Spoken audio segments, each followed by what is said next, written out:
This content is not suitable for children and may contain depictions of violence.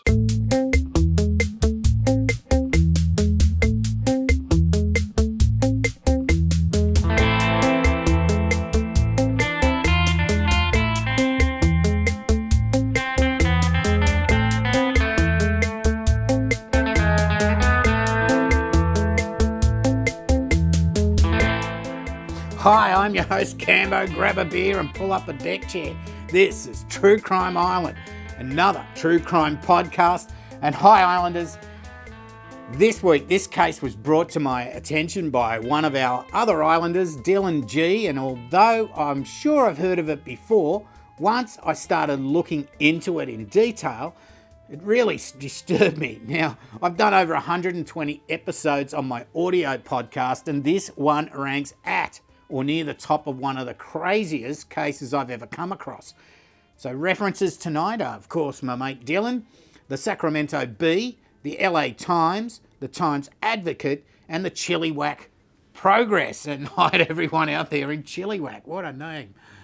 Okay, so before we get into it, as some people turn off a little bit at the end of the show, I have a 1,000 subscriber t-shirt giveaway on this channel, so please have a look and subscribe to be in the running. And I've also going to have a separate thing, a hot pink limited edition run of True Crime Island logo shirts, just like this one. Now I'm releasing that with Bonfire. Details this week on Facebook, Twitter and Instagram. And if you don't have those, just send me an email. I'll get you a link, and that's cambo@truecrimeisland.com. So, let's get stuck straight into it tonight. We go to the US of A tonight, and the story starts in 1946, where Teresa Cross in Sacramento was born. Teresa was the younger of two daughters born to Swanee Gay, a pencil maker, and James Jim Cross, who was an assistant cheesemaker. Now, Jim was able to buy a home in Rio Linda, California, but a few years later, he was diagnosed with Parkinson's disease, and so he had to quit his job. Now, Swanee tried to keep the family together financially with the older sister, while Jim took out his anxieties on the family. Now, Swanee died of congestive heart failure at the age of 53 in 1961, and that was in the arms of Teresa. Now, Teresa was close to her mother, and she was devastated by her death. She was almost 15 years old at the time, so she was quite young. The following year, Teresa, at just 16 years old, would meet and marry 21-year-old Clifford Clive Sanders, and she dropped out of school. On July 16, 1963, she gave birth to her first child, Howard Clyde Sanders. Now, Teresa was quite jealous, possessive, and was constantly accusing Cliff of cheating on her, and this caused problems in the marriage. In June 1964, Teresa reported to police that Cliff had punched her in the face but refused to press charges. Now, on July the 5th, 1964, Cliff spent his birthday out with friends rather than with Teresa and the family. Now, as you can imagine, Teresa was not amused, and the next day they had a huge argument, and Cliff told her that he was leaving her. Now, as he was about to walk out the door, Teresa grabbed a rifle from the bedroom and shot him through his wrist and into his chest, killing him. 11-month-old Howard, apparently he witnessed the killing. So Teresa, at only 18 years of age, was arrested and charged with murder. She pleaded not guilty by reason of self-defence, and Teresa told the court that Cliff was an alcoholic, abusive husband, and on this day he'd picked up the rifle and threatened her with it. Now, she was able to grab it, and in the scuffle that ensued, she said she pulled the trigger and it just went off. Several of Cliff's relos, well, they testified that he wasn't an alco and he wasn't abusive or violent. In fact, Teresa's own sister testified that she was jealous and possessive and would kill Cliff before letting another woman have him. Now, the jury would find her not guilty, and they would even hug her after the verdict was read out, like, oh, you poor woman. Now, Teresa went to the cop station the next day to get a rifle back out of the evidence box. So just a few months later, in March 1965, she gave birth to her second kid, Sheila. So when she killed Cliff, she was already knocked up. Soon Teresa would meet a disabled veteran, Estelle Lee Thornsbury. Now, she met him while drinking at a local Legion's bar, and I think that's similar to our RSL clubs in Australia. In fact, she'd begun to drink quite heavily after Sheila's birth. Well, they moved in together, but Teresa would often go out for days on end, and Estelle broke off the relationship after he found out his best mate was shagging her. Now, it wouldn't be long before she was in her next relationship, this time with US Marine Private Robert Knorr. Now, Teresa soon got pregnant, and the couple married in July of 1966. In September, Teresa gave birth to her third kid, Susan. In 1967, Teresa gave birth to her fourth, William. In 1968, her fifth child, Robert Jr. And in 1970, her sixth and final child, Teresa, or Terry, as she was known. Now, it looks like they had so many kids that they're running out of names. We better start calling them Terry and Robert and Junior and all that. I don't know. Teresa and Robert's marriage, well, that started to break down before Terry was born, as Robert was constantly being accused of rooting around. He left and was granted a divorce in 1970, but Teresa wouldn't let him see the children. Still, she met and married I can't get this word out. Railroad worker Ronald Pulliam in 1971. But as before, Teresa would go out all night drinking with friends, leaving Ron to look after the kids, and they got divorced as he suspected Teresa of cheating on him. Still, Teresa was able to find another husband, Chester Harris, a copy editor for the Sacramento Union. They married in August of 1976 and divorced in November of that year because she got jealous that Chester and Susan, her daughter, became close. And also there's this other thing that Teresa reckoned Chester often took consensual nude photos of other women. Well, that was his thing, I suppose. But you think that's weird? We haven't got to the actual crazy stuff yet. So Teresa, at age 30, has 6 kids, 3 divorces, plus she killed one of her husbands. And Teresa, she drank a lot and was now the only one to care for her kids. Whereas before she could dump the kids on her husband and go out, she became reclusive and started gaining weight. Now, she took out her anxieties on her kids, abusing them physically, psychologically, and would yell abuse at them. Howard, her oldest kid, well, he would move out of home, leaving his 5 siblings to cop Teresa's abuse. Now, this home, if you could call it a home, had become some sort of prison for the kids, and Teresa was the warden. She had so much control over them. Now, Teresa had even disconnected the phone and forbade the kids to go outside. The place stunk of urine and was filled with rubbish. At one stage, Teresa brought home a guy from the bar, and he taught her how to throw knives. So Teresa, she lined the kids up against the wall while she practiced throwing knives at them. Now, what the fuck? Anyway, she missed most of them except the last one, where she hit her daughter in the arm. But instead of being worried about the injury to her daughter, she abused her for moving out of the way and sabotaging her. Well, Teresa one day found a piece of plywood from a construction site and she wrote on it, Board of Education. And she would beat the kids mercilessly with it, bashing that education into them. Now, the abuse of the kids only got worse. She would beat them, put cigarettes out on them, force feed them, and even got the other kids to hold the siblings down while she tortured them. She even held a gun to the youngest Terry's head and threatened to kill her. As Sheila and Susan got older and started to mature into beautiful young ladies, this really ticked Teresa off and she focused her anger towards them. Now, Teresa had lost her youthful figure and was gaining weight. This made her very jealous of her 2 oldest daughters. But the abuse would escalate even more. Teresa was convinced that her ex-husband Chester had turned Susan into a witch and Susan had cast spells on her to gain weight. Fuck's sake. She beat Susan so badly, she ended up running away from home and was found by police. Now, we think she was a sex worker at that time.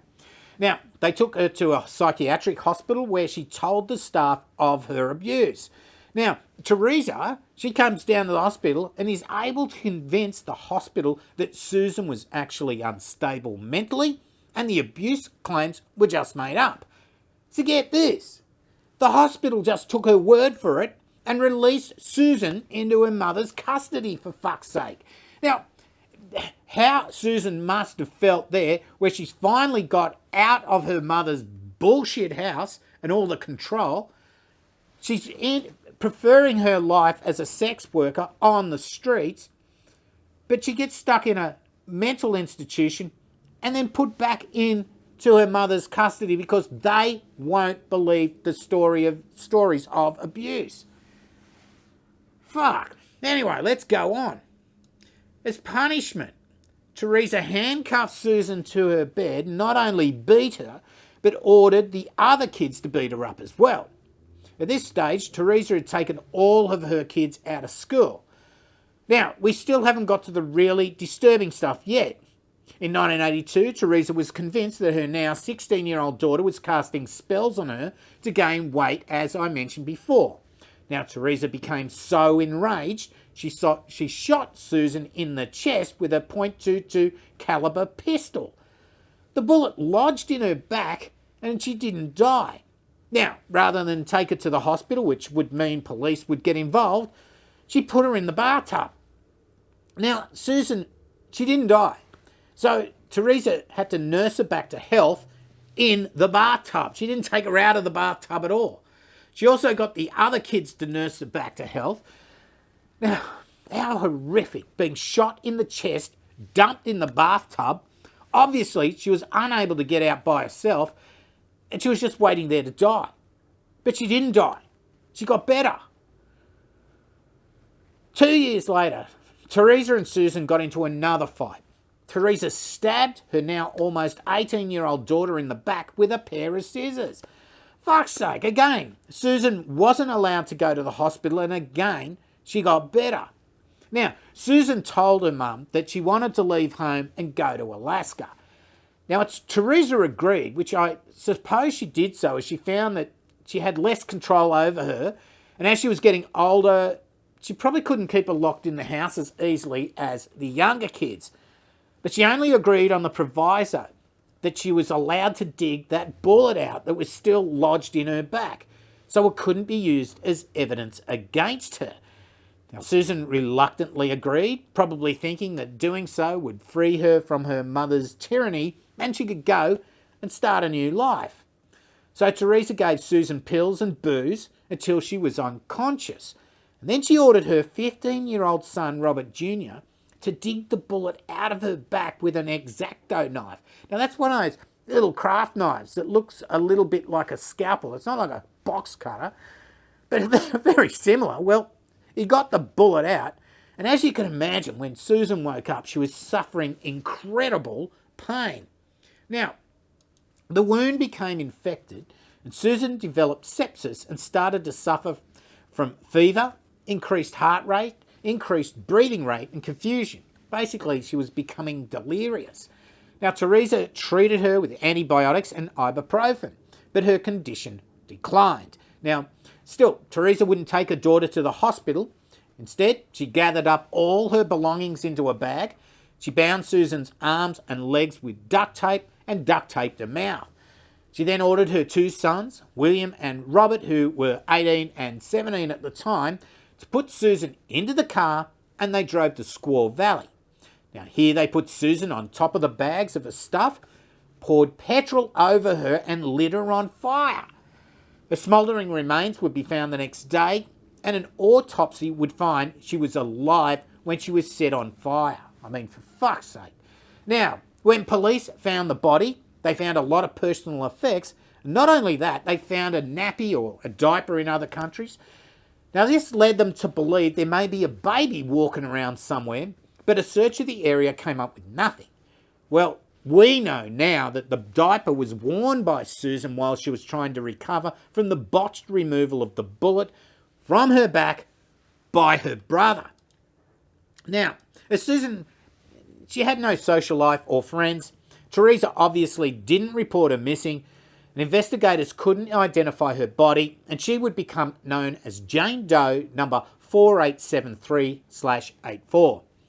Now, investigators were able to make a sketch of her face, as only half of it had burned, but after they released it to the media, no one came forward. But that's not the end of the abuse Teresa would dish out to her kids. She directed most of her abuse now to her 20-year-old daughter Sheila. She forced her into prostitution to provide for the family. Now, this was quite lucrative, and Teresa seemed to relax her grip on her, allowing her to leave the house. But this soon went sour, as all things do with Teresa accusing Sheila of becoming pregnant and also accusing her of giving her the clap via a dirty toilet seat. Now, Teresa was livid. She beat her, hog-tied her, and locked her in a broom closet only 2 feet square in size. Now, she wouldn't let the other kids give her food or water. Now, Teresa, as was her way, she would beat kids until they confessed. Now, to try and end this torture, Sheila eventually confessed to being pregnant and giving her mother the clap. But Teresa told her now she was lying and refused to let her out of the broom closet. Now, 15-year-old Terry, she did slip her sister some beer, but ultimately Sheila died a few days later of dehydration and starvation. So, now, there was a dead body in the closet, and it started to decompose and stink the place up. Again, it was up to William and Robert Jr. to clean up and dispose of the body. They put Sheila's body in a cardboard box, taped it up, and drove it out to Truckee, about an hour and a half drives northeast of Sacramento. Now here they dumped her body by the side of the road near North Tahoe Airport. Her body was discovered only a few hours after being dumped. But just like before, there was no identification on the body, and Teresa wasn't about to report her daughter missing. So the remains became Jane Doe 660785. Now, a year or so later, the smell of death hadn't left the house, and Teresa decided to move all her shit out and ordered her youngest daughter, Terry, to go back at night and burn the place down. Now, Terry did as she was told and poured lighter fluid onto the floor and lit the place on fire. Now, however, the neighbours saw this and called the fire brigade, and they were able to quickly douse the flames, and there was very little damage to the house. Teresa went into hiding, and all the children split from her except Robert Jr., who was 19 years old at the time. Terry, who was only 16, she took Sheila's ID and passed her off as her 21-year-old sister. In 1989, Terry tried to report the murders of her 2 sisters to the police, a lawyer, and her therapist, but none of them believed her. She was undergoing therapy at the time, as you can imagine, after growing up through all the shit in her family, and even the therapist just didn't believe her. I mean, what the fucking fuck? Now, Teresa and Robert Jr. went to live in Las Vegas after trying to torch the house in 1986, but 5 years later, in 1991, Robert Jr. would be arrested for murder after shooting dead a bartender in an armed robbery attempt. He would get 16 years for this, and Teresa ended up taking off to Salt Lake City. Teresa got a job taking care of her landlord's 86-year-old mother. People, if you're going to do this, bringing people into your house, check their references, okay? Okay, so in October 1993, Terry contacted the Placer County Sheriff's Department after watching America's Most Wanted and realising murder charges could still be laid on her mother. She told the authorities of the gruesome deaths of her sisters. Now, finally, they took her more seriously and connected her story to the 2 Jane Does, 4873/84 and 6607/85. Her detailed description of her sisters, down to the chipped teeth from forced feedings, matched the bodies of the 2 Jane Does found in the Sierra Nevada in the mid-80s. In fact, the description she gave in 1989, 4 years previously, was just as detailed, and that a basic computer check would have verified her story back then.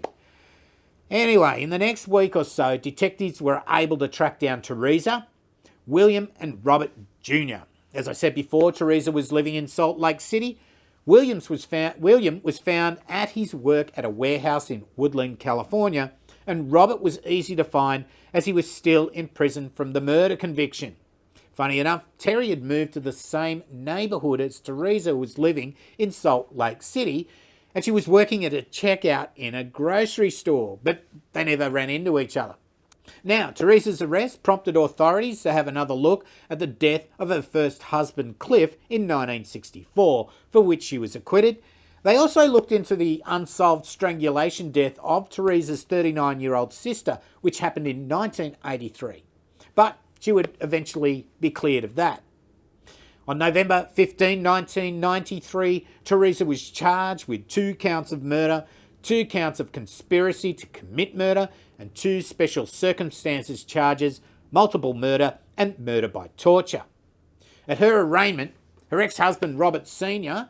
and biological father of Susan, William, Robert Jr. and Terry, he shouted out abuse towards Teresa. He shouted out, "I hope you burn in hell for what you did to my kids, woman." Now, Teresa, she initially pled not guilty, but her son Robert Jr. did a deal with the prosecutors to testify against his mother in exchange for a reduced sentence. Teresa then knew she was fucked and changed her plea to guilty as long as she was spared the death penalty. On October the 17th, 1995, Teresa was sentenced to 2 consecutive life sentences, but she will be eligible for parole in 2027. It's not that far away. William was sentenced to probation and ordered to undergo therapy for his part in his sister Susan's murder. And Robert Jr. had all his charges dropped in a deal to testify against his mother, except for 1 count of being an accessory after the fact in relation to Sheila's murder. He pleaded guilty and was sentenced to 3 years in prison, which was served concurrently with his 16-year sentence for the 1991 murder of that Las Vegas bartender. Now, sadly, out of all this, probably the bravest one of them all, Terry, she died on the 8th of December 2011, age 41, and that was of heart failure. So, Islanders, what an absolutely frightening case. Now, it's clear that Theresa Knorr was a control freak, jealous and possessive, a product of a dysfunctional family and then the head of her own. She had 6 kids, and as she lost her looks and gained weight, she took out her anxieties on her 3 daughters, especially Sheila and Susan, as they matured into young ladies. She saw her family as holding her back from being able to go out and party, dumping her kids on her husband so she could live the wild young existence she craved. To torture and murder 2 of her daughters with the help of their siblings, it's just disgusting. And the siblings, well, they only did it in fear of their own lives. Now, all the kids were totally under her control. What I find really disturbing in all of this as well is that when Terry finally was able to be brave enough to call the cops, lawyers and her therapist to tell them all of her horrific upbringing and the murders of her sisters, they all dismissed her as some crazy woman having delusions. Now, I suppose the story she did tell them was so unbelievable that they're probably saying you can't make that shit up. But if they just looked into it a little in 1989, maybe at least the bartender Robert killed would still be alive. Now, there are a lot of docos on Theresa Knorr. Plenty of podcasts have covered the case, but there is one book I saw, which I'm sure some of my references referenced, and that is Whatever Mother Says, A True Story of a Mother, Madness and Murder by Wensley Clarkson. Now, I didn't actually read it. Like I said, some of my references probably referenced it, but apparently it is good reading for those who really want to get a bit more detail into this case. All right, already. I do know what next week's show will be, and it will be on a similar theme, and maybe the following one as well might be. So, let's see. Okay, like I said, Teresa could be out in 2027, so we'll just have to wait and see. So that's the end of another episode. If you want to support the island, there are links in the description for Patreon, PayPal, and merch. Please feel free to comment, like, and subscribe. And I would really appreciate it if you share the channel. Hit the bell to be notified, because I don't bleep out all the swearing and I use words like fuck and murder and shit. The YouTube gods are not going to promote this channel, so your subscription and sharing are really appreciated in getting more people onto the island. Now, as I said, I'll be running a 1,000 subscriber giveaway. We're over 800, getting close to 900 now. That's going to be something like a t-shirt and will be open to all subscribers. I will post a separate video for you to comment in and enter once we hit 1,000. Well, that's it. I've been your host, Cambo. You've been watching True Crime Island, and as I always say, don't forget to delete your browser history. Good night. Boom fuckalunga.